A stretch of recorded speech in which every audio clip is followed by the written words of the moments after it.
tabarruk dengan kuburan. Itu mah simpel sebenarnya. Gak ada dalil. Rasul SAW bahkan melarang ziarah kubur di awal-awal Islam. Tuh, kenapa? Karena mereka asalnya musyrik. Khawatirnya menganggap kuburan itu tempat yang keramat. Untuk urusan hukum, sandarannya harus kuat. Minimal hasan, tidak sahih hasan. Boleh dalil yang lemah dijadikan sandaran hukum, ya nggak boleh. Ada boleh-boleh itu untuk fadailul amal. Hadis-hadis tentang fadilahnya surah Yasin, surah Waqiah, surah macam-macam itu, yang banyak dhaif-dhaif itu, silakan saja. Sebab tambah hadis itu pun jalan kok. Jadi kalau misalnya mau ngalap berkah, bukan ngalap berkah ke kuburannya, tapi akan dapat berkah dari ziarah kubur. Mana berkahnya? Berkah itu kan kebaikan. Kalau dia ingat mati, itu keberkahan tersendiri, ingat mati. Karena orang kalau ingat mati, dia akan lebih tunduk kepada Allah Subhanahu wa Ta'ala. Lebih takut untuk berbuat maksiat. Jadi kalau dia berdoa di kuburan kemudian doanya dikabulkan, bukan berarti kuburan itu tempat yang mustajab. Orang berdoa di mobil dikabulkan, bukan berarti mobil itu tempat yang mustajab untuk doa. Tapi itu hak Allah untuk mengabulkan doa hambanya di mana saja.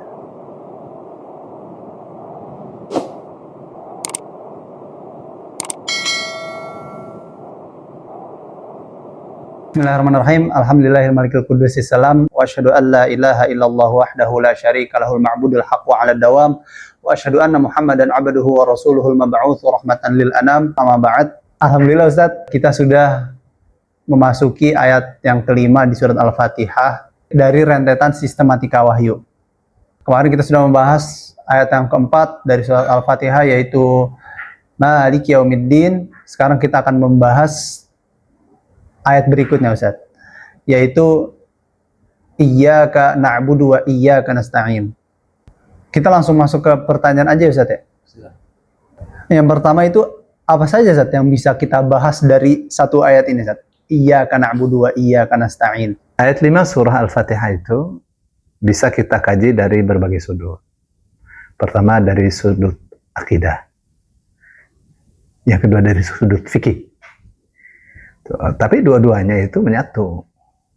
Karena kan iyyaka na'budu wa iyyaka nasta'in. Hanya kepadamu kami beribadah, hanya kepadamu kami mohon pertolongan. Dari sisi akidah, bahwa penyembahan itu tidak bisa diberikan kepada siapapun kecuali kepada Allah. Jadi ini sekaligus menafikan rangkaian ibadah apa saja kecuali hanya kepada Allah. Ini akidah. Wa iyyaka nasta'in, dan hanya kepadamu lah kami mohon pertolongan. Jadi tidak bisa ibadahnya kepada Allah, minta tolongnya kepada dukun. Jadi ini paket. Ibadah hanya kepada Allah, berdoa hanya kepada Allah. Tentu minta tolong hal-hal yang tidak bisa kecuali Allah saja yang kasih. Tuh, jadi kita tidak bisa beribadah kepada Allah terus minta tolongnya kepada Nabi. Dan itu terjadi. Macam di salawat misalnya, as-salatu wassalamu ala khairi kulli anbiya, najjina min hawiyah ya zakiyal mansibi. Salawat dan salam semoga tercurah kepada sebaik-baik nabi. Sampai di sini oke. Tapi kemudian dia berdoa, najjina min hawiyah, selamatkanlah kami dari neraka hawiyah. Pantasnya ini hanya kepada Allah saja dipanjatkan kan? Tetapi dia katakan ya zakiyal mansibi, wahai orang yang mansibnya kedudukannya suci, minta kepada Nabi Muhammad SAW adalah syirik. Ya, dan ini bukan tawasul tidak begitu. Ya, jadi ini contoh penyimpangan doa yang ibadahnya kepada Allah, ibadah kepada Allah, berdoanya kepada selain Allah. Ini dari sudut akidah. Dari sudut akidah itu, ya bukan itu saja ya. Misalnya, ya karena abudu itu tauhid ubudiyah atau uluhiyah. Tauhid uluhiyah itu mencakup apa itu? Mencakup namanya nafi dan itsbat. La ilaha illallah. Tidak ada yang berhak disembah kecuali Allah. Jadi kalau tidak ada yang berhak disembah kecuali Allah, maka tidak ada aturan ibadah juga kecuali dari Allah Subhanahu wa Ta'ala. Apakah Rasulullah SAW menciptakan aturan ibadah? Tidak. Kenapa? Karena asy-syari' huwallah. Yang membikin syariat adalah Allah. Nabi Muhammad tidak bikin. Nabi Muhammad itu menerjemahkan, Nabi Muhammad itu mempraktekkan. Dan itu pun diajari oleh Jibril. Sholat. Bagaimana itu Jibril mengajar Rasul Shallallahu Alaihi Wasallam. Jadi itu dari sisi akidah ya. Terus juga wa iyyaka nasta'in itu masuk ke tauhid rububiyah. Jadi kenapa mintanya hanya kepada Allah? Karena Allah sang Rabb, dialah yang mencipta, yang mengatur, yang mendidik, yang mengembangkan, yang memiliki segala sesuatu, yang memiliki jagat raya ini, dan yang berkuasa untuk memberi siapapun yang meminta kepadanya. Dialah yang memenuhi kebutuhan segala makhluknya. Dialah yang memberi rezeki kepada makhluknya. Itu rububiyah itu. Itu tuh maknanya nasta'in. Jadi kalau dalam usul fikih, hadis ini memunculkan kaidah. Kaidahnya apa? Kaidahnya adalah al-aslu fil ibadati at-tahrim. Hukum asalnya ibadah itu diharamkan. Haram hukumnya ibadah. Illa ma dalna dalilu ala khilafi, kecuali ibadah yang ada dalilnya yang menunjukkan bahwa ibadah itu tidak haram. Jadi untuk ibadah itu harus ada dalil. Dalilnya tidak boleh dalil yang lemah. Kenapa? Karena untuk urusan hukum sandarannya harus kuat, minimal hasan, tidak sahih hasan. Boleh dalil yang lemah dijadikan sandaran hukum, ya nggak boleh. Ada boleh-boleh itu untuk fadailul amal, hadis-hadis tentang fadilahnya surah Yasin, surah Waqiah, surah macam-macam itu, yang banyak dhaif-dhaif itu, silakan saja. Sebab tambah hadis itu pun jalan kok. Kan sekarang lagi banyak persoalan tentang bertabaruk di kuburan, Ustaz. Itu sebenarnya gimana, Ustaz? Hukum bertabaruk ke makamnya orang-orang solih, Ustaz? Ya, hukum tabarruk dengan kuburan itu mestinya orang awam tahu. Kenapa? Karena itu simple sih, nggak ada dalilnya. Satu. Ya, terus yang kedua, kalau kita lihat sejarah, Rasulullah Shallallahu Alaihi Wasallam di awal-awal melarang orang ziarah kubur. Kenapa? Karena di awal-awal Islam, mereka baru saja masuk Islam dari asalnya musyrik, itu bisa mengkultuskan kuburan. Dan tabaruk dengan kuburan itu bagian dari kultus. Dan itu mengarah pada kultus. Makanya Rasul Shallallahu Alaihi Wasallam larang itu. Kuntu nahaitukum an ziyaratil kubur. Dulu aku pernah melarang kalian ziarah kubur. Di awal-awal. Begitu akidah mereka kuat, Rasul Shallallahu Alaihi Wasallam katakan, ala fazuruha. Camkan baik-baik. Silakan kalian ziarah kubur. Fa innaha tudzakirul maut. Karena ziarah kubur itu ada fungsi pentingnya, adalah mengingatkan kematian. Jadi kalau banyak ziarah kubur, sering ziarah kubur, banyak ingat kematian. Tapi orang datang ke kuburan itu semacam-macam. Tergantung wawasan. Kalau wawasannya wawasan kultus, dia datang ke kuburan wali mau kultus. Jadi kalau misalnya mau ngalap berkah, bukan ngalap berkah ke kuburannya, tapi akan dapat berkah dari ziarah kubur. Mana berkahnya? Berkah itu kan kebaikan. Kalau dia ingat mati, itu keberkahan tersendiri, ingat mati. Karena orang kalau ingat mati, dia akan lebih tunduk kepada Allah Subhanahu wa taala. Lebih takut untuk berbuat maksiat. Itu dari sisi usul fikih ya. Memang itu ya. Jadi muncul banyak kaidah sebenarnya dari iyyaka na'budu wa iyyaka nasta'in. Ya, terus dari sisi apa ini? Dari sisi kejiwaan misalnya. Kenapa bukan iyyaka a'budu? Iyyaka na'budu. Dari sisi kejiwaan itu ingin menampakkan kepada Allah Subhanahu wa taala bahwa kita semua ini ya hanya pantas kepada Allah saja beribadah. Kita ini lemah, maka kita beribadah kepada Allah. Kita ini lemah, maka kita minta kepada Allah Subhanahu wa taala. Nah, satu ayat ini mengajarkan kita untuk ikhlas kepada Allah.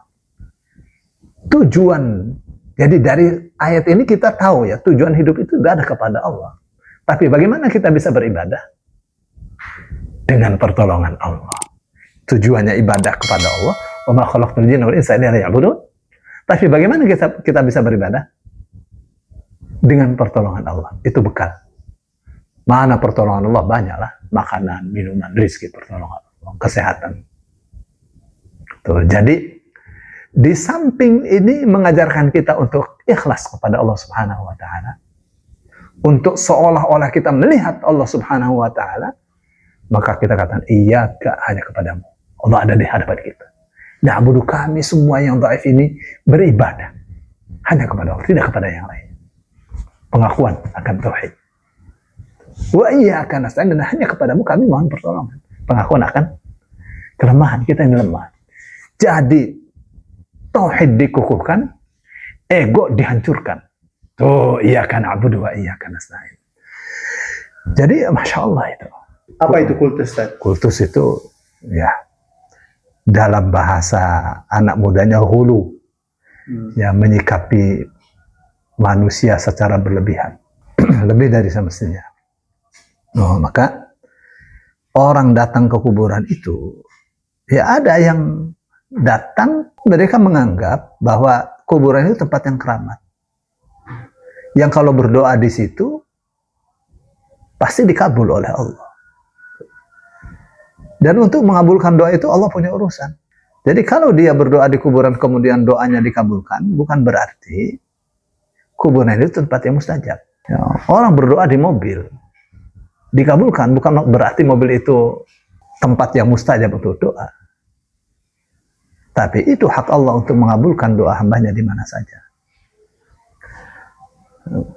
Tapi berdoa di kuburan dengan keyakinan bahwa itu tempat yang mustajab, itu tidak diajarkan. Yang Rasul Shallallahu Alaihi Wasallam ajarkan adalah di kuburan itu mengucapkan salam dan mendoakan. Ada mendoakan diri sendiri juga sih. Ya, Assalamualaikum ya ahla diyar minal mu'minina wal mu'minat wal muslimina wal muslimat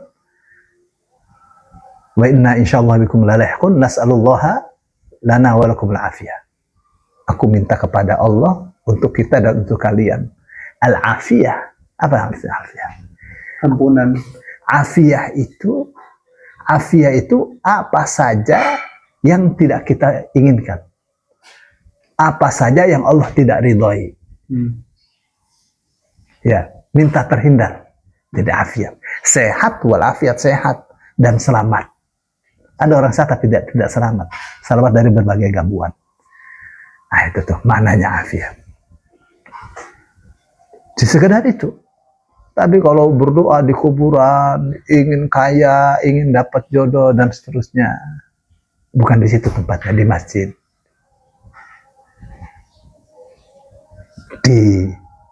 Di rumah, tempat ibadah. Meskipun di mana saja doa itu boleh. Meyakini bahwa itu tempat yang keramat itu yang masalah. Karena akan menjurus pada kultus. Terus yang kedua, orang datang ke kuburan, itu ada yang mau minta ke wali. Terang-terangan dia minta ke wali. Karena keyakinannya wali itu hidup. Kita yang tidak merasa. Tapi kan ada yang beranggapan bahwa mereka langsung meminta kepada wali itu karena ada firman Allah Subhanahu wa taala yang menyebutkan bahwa orang yang mati itu sebenarnya masih hidup, cuman kita saja yang tidak mengetahuinya. Mungkin itu kali ya, Ustaz, ya? Yang menurut keyakinan mereka itu, Ustaz, yang meminta langsung ke wali yang sudah meninggal. Memang ada ayatnya mengatakan, "Wala tahsabanna alladziina qutilu fi sabilillahi amwat, bal ahya'un 'inda rabbihim yurzaqun, farihina bima atahum rabbuhum." Jadi jangan kalian kira orang yang terbunuh di jalan Allah mati, tapi mereka itu hidup. Hidupnya di mana?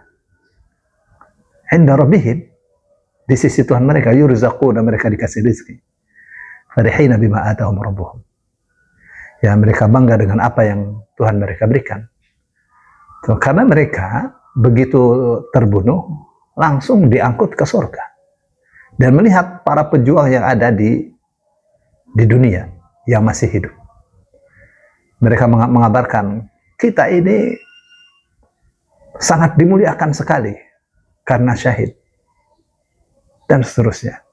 Atau dalam surah Yasin misalnya, inni amantu bi rabbikum fasma'un, sesungguhnya aku beriman kepada Tuhan kalian, kepada Rabb kalian, fasma'un, maka dengarkanlah aku. Lalu dicincang, dibunuh orang itu.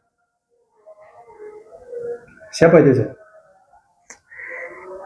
Banyak riwayat, antara lain Habib An-Najjar, tapi itu perlu dicek hadisnya. Sahabat Ya. Nabi. Bukan. Rasul SAW katakan, dulu ada generasi sebelum kalian berdakwah, ya Allah utus seorang Rasul, didustakan, terus tambah lagi 2 orang Rasul, yang ketiganya terus datanglah seorang dari min aqsal madinati rajul yas'a, qala ya qaumi tabi'ul mursalin ittabi'u ma la yasum ajra wa hum muhtadun. Orang ini nih disebutnya Habib An-Najjar.